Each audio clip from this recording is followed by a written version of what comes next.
luego de haber ejercido el derecho que tiene toda víctima a poder hablar, la hemos podido escuchar en todo el debate, lo que ha sido absolutamente desgarrador, a punto tal que ha representado cada uno de los hechos vivenciados en su oportunidad y que han quedado, creo yo, al criterio de esta querella, absolutamente claro la demostración de la comisión de todos los delitos que se acusaron. El doctor Diego Torres Panuzá, fiscal de la causa, también hacía referencia a estos hechos que desde temprana edad la joven vino siendo víctima de diferentes aberraciones, por lo cual se estaría pidiendo una pena de 40 años de prisión efectiva y, bueno, esto atento a las recusaciones que pueda llegar a presentar la defensa del imputado. ¿Ustedes coinciden en ese pedido? No hay ningún planteo que se pueda presentar en función, o sea, no hay herramienta legal para presentar algo en contra de lo que pide el Ministerio Público Fiscal. Si la defensa considera que la resolución no se ajusta a las normas procesales, constitucionales o que se altera algún derecho, tiene herramientas para poder utilizar la otra vía, digamos, para que sea analizada la resolución. Ahora, el Ministerio Público Fiscal, como titular de la acción, y parte constituida en este proceso en representación de los derechos de la víctima, ha pedido una condena que considera justa.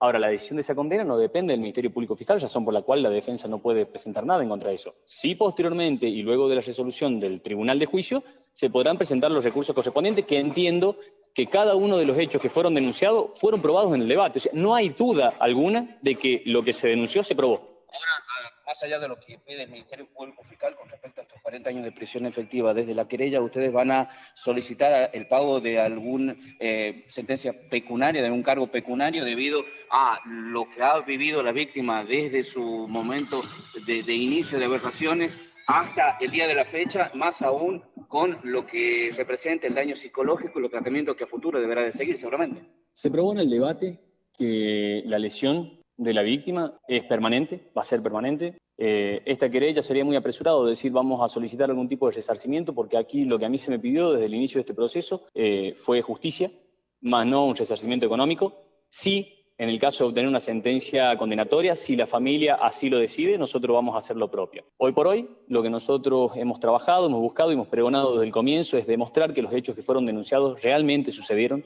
desde que la menor tenía 4 años de edad aproximadamente.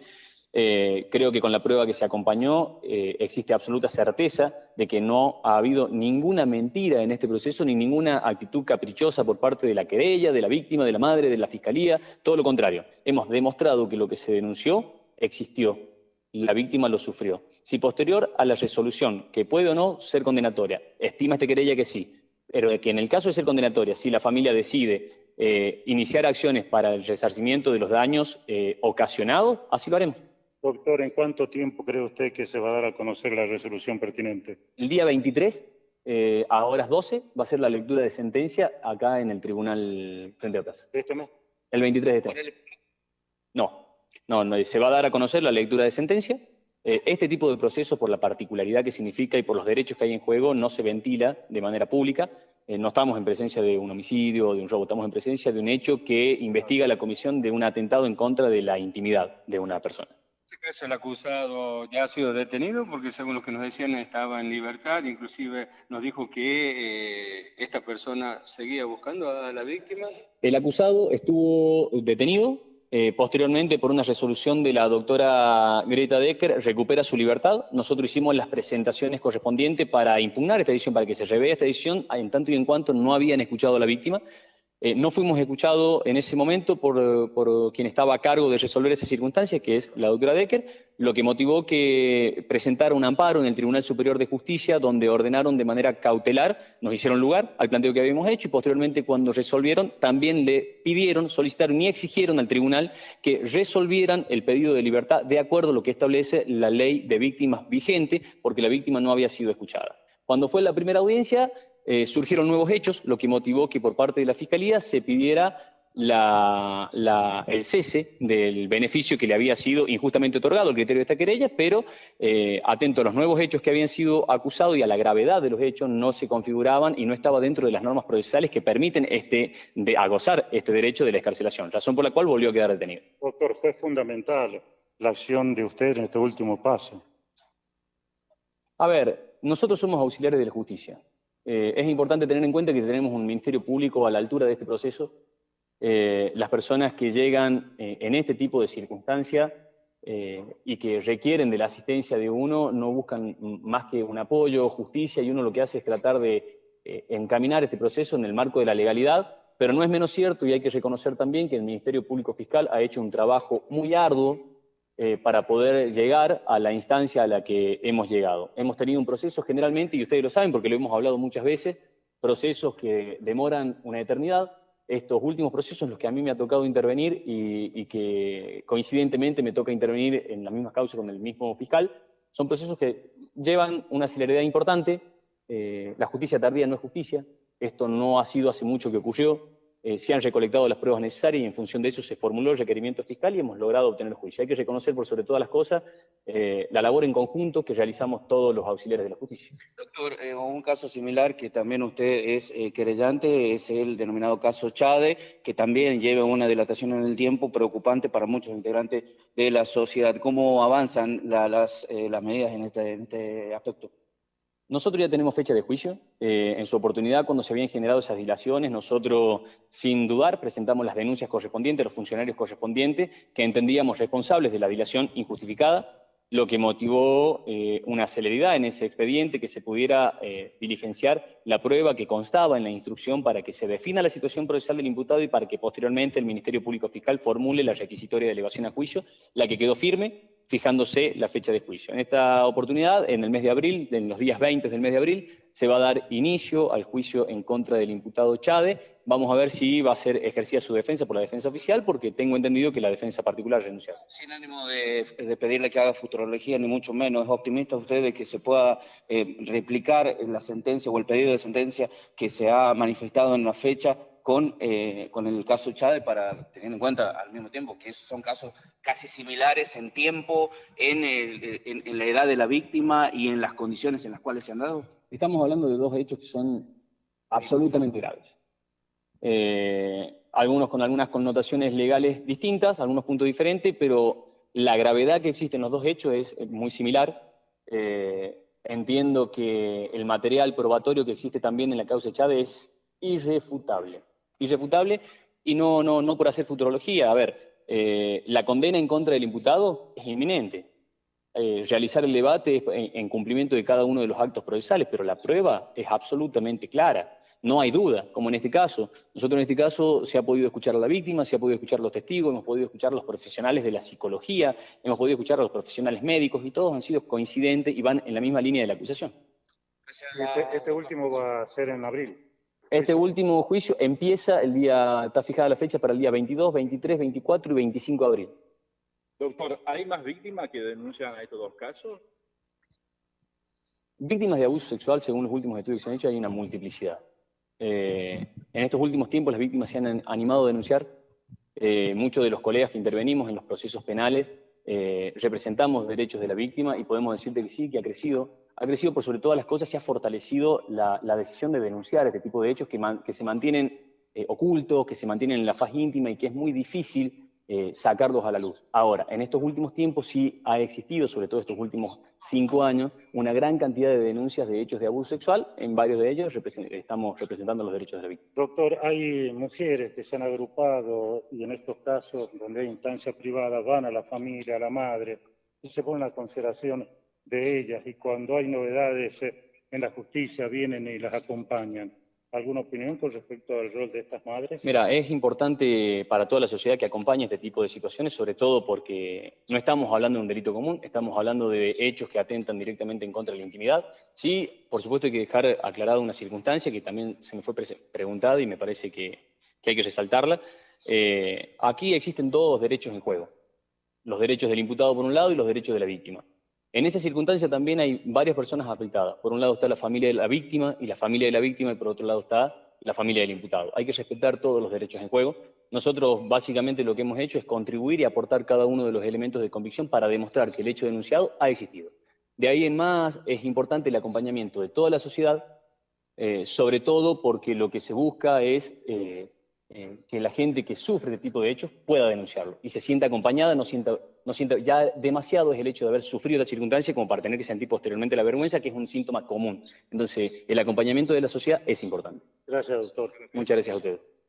Lo tenemos al doctor Calipo por ahí para dialogar con él. Daniel Godoy en estudios. Te estaba escuchando. ¿Qué tal, doctor? ¿Cómo le va? Buen día. ¿Cómo anda usted? Hola Daniel, ¿cómo le va? Buenos días para usted y para la gente de su audiencia. Bueno, ayer dialogábamos también con el doctor, con el fiscal, el doctor Raúl Ramos, más allá de las circunstancias, de los casos y todo esto. Bueno, con Adriana destacábamos, es complicada la situación, pero escuchar a la víctima, niños fundamentalmente, no, en el marco de lo que significa una sala de audiencia debe ser muy complejo, muy complicado, con una carga emocional, psicológica y todo lo que eso implica, ¿no? No tan solo para ese ciudadano, para esa personita, sino también para todos ustedes que forman parte de una audiencia, ¿no? Al margen de todo esto, nos llama la atención algunas circunstancias que se dan en ciertos casos. Usted enunciaba recién una resolución en donde la persona acusada quedó en libertad en razón de una decisión de la jueza que entiende la causa, de la doctora Deckler. Esta circunstancia que ustedes la han expuesto, ¿en razón de qué justamente se dio esa libertad, si siquiera en un caso tan sensible? Inicialmente se planteó un pedido de excarcelación por parte de la defensa, el que fue rechazado por parte de la instrucción y haciendo uso de la vía del recurso de apelación, esgrimió ciertos fundamentos que fueron contestados por quien entonces entendía en esa instancia incidental, que era la doctora Greta Decker. Al resolver la doctora, obvió un paso fundamental que está establecido en la ley de víctimas, que es, primero, escucharlas. Y segundo, informarles sobre todos los actos legales que sean concernientes a la libertad del imputado, la situación del imputado, la situación también de la víctima, cómo se encuentra la víctima en función del desarrollo del proceso. Todas estas circunstancias no se cumplieron. Nosotros hicimos el planteo correspondiente, lo que motivó que posteriormente la doctora Decker se inhiba de entender en todas mis causas por considerar que yo había sido violento moral, si se quiere, por decir o plantear de manera legal que ¿Cómo? Perdón. Argumentos... Disculpe, doctor, ¿cómo se inhibe las causas donde está usted? En todas las causas donde intervengo yo y todo mi estudio, se inhibe de entender por considerar que mi accionar ha sido contrario a lo que establecen las normas éticas, solo por el hecho de mi única función es utilizar las herramientas procesales que están a disposición. Yo no compartí el criterio de ella porque no escuchó a la víctima, porque no tenía un fundamento legal la resolución, razón por la cual me tuve que ir en amparo. Y no fue una petición antojadiza. La medida cautelar propia del amparo se resolvió a favor de esta parte. Y posteriormente el Tribunal Superior de Justicia le solicitó al Tribunal de Chilecito que se expidiera conforme a las normas y conforme a derecho en relación a la excarcelación. No es que yo no tenía razón. Estamos hablando de una menor víctima de abuso que previo al juicio se encontraba con su agresor en la calle. Entonces, el planteo que nosotros hicimos está dentro del marco de lo legal, independientemente de las consecuencias posteriores que eso derivó para mí, para mi estudio. Independientemente de ello, nosotros seguimos trabajando de acuerdo a lo que creemos que es correcto y de acuerdo a lo que establecen las normas procesales. Abrimos un paréntesis, ¿no?, en todo esto. Hay una persona, esto le pido las disculpas, yo lo planteo desde el lugar no del periodismo. Hay una persona que recupera, si se quiere, la libertad entre comillas, que, está en libertad, hay una chiquita en el contexto de todo esto. ¿Se pueden dar algunos vínculos de contacto? Porque una persona mayor, convengamos, es decir, para con la víctima, para con la chiquita. Absolutamente, y eso es lo que la ley tiende a preservar. Por eso la medida cautelar, cuando se resolvió por parte del Tribunal Superior de Justicia, lo que hizo fue imponer medidas de protección de personas que no fueron impuestas cuando la doctora Decker resolvió darle la libertad al imputado, que tendría que haber sido como mínimo haber generado distintas medidas de protección para evitar la revictimización, para evitar cualquier tipo de perjuicio en contra de quien en ese entonces era menor, lo que no se hizo. Imagínate, Daniel, que nosotros después de haber presentado el amparo, lo primero que se hizo fueron dictar medidas de protección de personas, que es esencial, sobre todo para quienes sufren este tipo de delitos. Estamos hablando de personas que la propia ley de víctimas considera especialmente vulnerables. La ley de víctimas nos dice, Daniel, que los ancianos, las mujeres, los niños y particularmente las víctimas de abuso sexual son personas especialmente consideradas vulnerables. Y aquí abro un paréntesis técnico, que es algo que se ha solicitado muchas veces que se empiece a aplicar. La jueza consideró que no existía riesgo procesal y en función de eso le otorgó la libertad. Ahora, nunca consideró el riesgo de la víctima. Nunca pensó en el riesgo de la víctima. Y es algo en lo básico, doctor. Claro, y no es un invento. O sea, está en la ley, está considerado en la ley, está estipulado en la ley, hay fundamentación, hay doctrina, hay un avance importante en lo que tiene que ver con el riesgo de la víctima y no fue considerado. Por eso nosotros tuvimos que utilizar la otra herramienta. En lo básico, en el contexto social de un pueblo como es Chilecito, puede haber una represalia, puede haber otra instancia violenta, digo, por una persona que está detenida. Es decir, en razón de la denuncia, se pueden dar otras instancias o otras cuestiones. A ver, Adri, sí. Sí, ¿qué tal, doctor? ¿Cómo le va? Adriana, ¿cómo le va? Buen día. Bien, y en esta instancia de libertad que le dan a él, vuelve a buscarla o de alguna manera tener contacto, ¿es así? A ver, Chilecito es una ciudad muy chica. Nosotros debimos denunciar en 2 oportunidades, lo que consta en el juzgado de instrucción de violencia de género, la situación esta de haberse encontrado en lugares de concurrencia habitual de la víctima al imputado. En esa instancia no fuimos escuchados, por eso cuando se hizo la ampliación de acusación, el Ministerio Público Fiscal pidió la revocación de este derecho, fundamentando que la acusación era mucho más grave por los hechos nuevos que habían sido relatados por la menor, que en una circunstancia absolutamente desgarradora, porque, a ver, nosotros si bien somos auxiliares de la justicia, también somos personas, también somos hermanos, somos tíos, somos hijos. Entonces, escuchar un relato de la manera en la que lo escuchamos y saber el riesgo que está corriendo esa persona en la actualidad, no solo por actos de terceros, sino también por los propios daños que este hecho produjo y que no hayan sido considerados, de ahí, a ver, termina siendo indignante. Entonces, no importa, Adriana o Daniel, si esta persona te la cruzás o no te la cruzás. Lo que importa es que las personas que denuncian este tipo de delito atraviesan distintas fases. Y hay estudios psicológicos profundos sobre esta situación. Y la última fase de estos tipos de hechos es la retractación. Y sucede porque muchas veces o no te creen o estás muy expuesta. Entonces, imagínense ustedes esta circunstancia. Tener que estar ventilando algo tan íntimo, algo tan doloroso, y después verlo al imputado en libertad. Que una persona que no sabe derecho, que no entiende qué significa la libertad condicional, que no entiende de actos procesales, ¿qué va a pensar? No me creen. O sea, no solo me arruinan la vida, sino que no me creen. Entonces también hay que pensar en la víctima. Terrible, terrible. En relación a esto, ¿no? A este caso en particular, usted solicitó 40 años de prisión, si no me equivoco, ¿no? El encargado de solicitar la pena es el Ministerio Público Fiscal. Perdón, el fiscal, sí. El fiscal pidió 40 años de cumplimiento efectivo, sin derecho a la libertad condicional. Creo que es una pena acorde a cada uno de los hechos que han sido denunciados y que han sido demostrados. No existe ninguna duda de que todos los hechos que fueron denunciados fueron demostrados. Claro. Han sido días de debate muy duros por la magnitud del caso. Claro. Por lo que significa estar sentado escuchando hechos y reviviendo hechos en la piel de la misma víctima. A ver, los propios informes manifiestan lo duro que es revivir circunstancias como esa. Entonces, estamos ante esa situación. Ahora, al margen de estos casos, ¿no? De esta situación, ¿el Estado cómo sigue? Porque, bueno, para ustedes terminará cuando se da la sentencia, quizás de la otra parte hay el recurso y todo lo demás. Pero, ¿cómo el Estado actúa ante una situación de estos, digo, para contención, para la cuestión psicológica, en fin, qué nos puede decir, reitero, más allá de la instancia judicial o de lo que a usted le corresponde como abogado, ¿no? ¿Cómo sigue este proceso? Porque es un proceso de por vida también, ¿no? Mira, más allá de la intervención que tenga el Estado, yo te voy a decir qué es lo que ha sucedido en este proceso. En este proceso, en cuanto al trabajo que han hecho los mecanismos del Estado, uno está más que satisfecho. El acompañamiento que ha recibido, la ayuda que ha recibido, la contención que ha recibido la víctima ha sido permanente y absoluta. A punto tal de que incluso en la misma audiencia y posterior a la audiencia ha habido preocupación y contención por seguir resguardando los derechos de la menor, que si bien hoy ya no es menor de edad porque es una joven, seguir resguardando los derechos de la víctima. O sea, la intervención en este caso ha sido absoluta y eso también hay que reconocerlo. Puntualmente han trabajado psicólogas puntuales en esta osadía que ha tenido que atravesar mi asistida, que la han acompañado y que la han ayudado mucho. Claro. Doctor, le hago una pregunta así muy... digo porque tratamos desde el medio y con Adriana desde hace algunos días venimos con varios protagonistas, ¿no?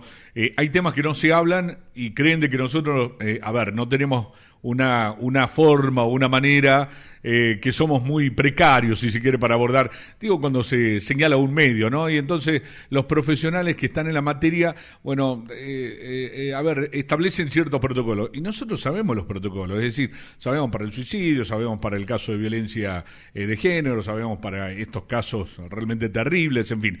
Pero el tema hay que hablarlo de alguna forma. Yo antes de ayer me cruzo con el doctor Soteras de una manera informal, ¿no? Y me decía, son muchos los casos de abusos. Ayer hablábamos con el doctor Ramos y también hablábamos sobre casos de abuso. Y bueno, usted en su agenda y en su estudio también debe tener varios al margen de estos que por ahí estamos planteando.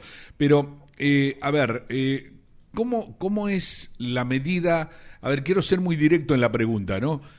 ¿Alguien puede venir y denunciar, bueno, fulanito de tal abusó de una menor o abusó de mi hija? ¿Cómo sigue el proceso? Digo, porque también en esa hay una cuestión que inmediatamente se ordena la detención del acusado y todo lo demás. Pero esa persona, pongámosle en esta instancia, porque veo mucho en las redes sociales también, y de hecho con usted lo hemos hablado fuera de micrófono, esto de las redes sociales, de los scratches y toda esa historia. ¿Cómo sigue el proceso? Porque hay en la realidad muchos abusos, pero también puede haber algunas otras malas intenciones, doctor. Para con el hombre, para con el acusado, digo. ¿Cómo sigue justamente todo eso? Porque uno va y hace la denuncia, pero y si él no es tan solo un acusado, una denuncia, y no se comprueba justamente la situación, ¿cuánto tiempo, cuántos días puede estar detenido? Toda persona que es conocedor, primero vamos a la primera parte, toda persona que es conocedora de un hecho ilícito tiene la obligación de denunciar. ¿Sí? Sí. Eso por un lado. Por el otro, que se pueden dar casos que sean falsas denuncias, sinceramente a mí no me ha tocado intervenir en ninguno. Personalmente, y esto no tiene que ver con una cuestión técnica, me niego a creer que exista la maldad de denunciar un hecho que no es real, sobre todo cuando hablamos de abuso. Claro. Porque si vos me decís, no, hicieron una falsa denuncia por robo, una falsa denuncia por violencia, ahora, una falsa denuncia por abuso. Nosotros contamos con los mecanismos suficientes y necesarios para poder demostrar en el camino del proceso si los argumentos vertidos en la denuncia son coherentes, ubicados en tiempo y espacio, si responden a la verdad, si son creíbles o no lo son.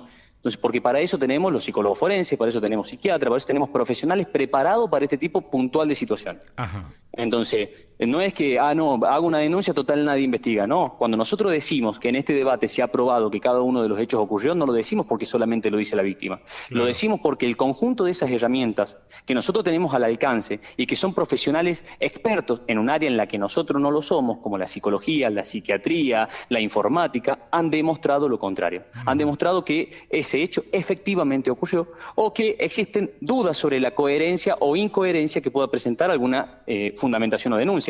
De igual manera, o sea, y esto es, te doy una precisión personal, yo me niego a creer que una víctima de abuso se ponga en juego de esa manera, denunciando un hecho que no ha sufrido. Vos me decís cualquier otro hecho, sí, te puedo creer, puede pasar, no sé, tampoco me ha pasado, pero ese hecho puntual, no sé, me cuesta creerlo, no me ha tocado intervenir en ninguno de esos. Hoy, justamente ante una situación de esto, lo primero que se busca también es el recurso tecnológico, ¿no? Celulares, computadoras y algunos otros elementos, doctor. Absolutamente, lamentablemente Chilecito no cuenta con tecnología avanzada ni con profesionales que estén a cargo, no porque no hayan los profesionales hay, pero no hay áreas que cuenten con equipamiento necesario para poder llevar adelante las investigaciones técnicas. Entonces, todo hay que mandarlo para Rioja, o todo hay que pasarlo para Salta, o todo hay que pasarlo para Tucumán. Entonces, estamos en una situación compleja donde, por más de que quieras, no se puede. ¿Por qué? Porque no hay. Entonces, la inversión que hay, y este trabajo no le cuesta solo a nosotros que ejercemos el rol de defensor o de querellante.